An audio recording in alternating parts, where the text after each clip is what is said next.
ایک تلخ حقیقت، ہمیں کوئی بھی خوبصورت لفظ کہا جائے تو ہم 20 سال چھوٹے ہو جاتے ہیں، اور جب کوئی تکلیف دہ بات کہی جائے تو ہم 1000 سال کے بوجھ تلے دب جاتے ہیں۔ غلط ہے وہ جو سمجھتا ہے کہ باتیں بس یوں ہی کہی اور سنی جاتی ہیں۔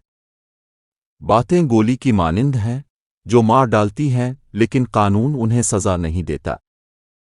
حقیقت میں دلوں کو زندہ رکھنے والی چیزیں خوبصورت باتیں ہیں، مہربان الفاظ، نرمی اور محبت، شکر گزاری کا اظہار اور اچانک کی گئی تعریفیں۔ انسان ایک نازک مخلوق ہے، ایک مہربان بات اسے آسمان کی بلندیوں تک لے جا سکتی ہے، اور ایک تکلیف دہ بات اسے زمین پر گرا کر دل کو زندگی میں ہی مار سکتی ہے۔ کسی کا دن خراب کر کے اپنا دن اچھا کرنے کی کوشش نہ کریں، کسی سے ایسا سوال نہ کریں جس سے وہ ڈسٹرب ہو جائے، کسی کی بھی دکھتی رگ نہ چھیڑیں، ایسا کرنا کم ظرفی ہے۔ طنز نہ کریں، پرسنل زندگی کو کریدنے اور معلومات لینے کی کوشش نہ کریں۔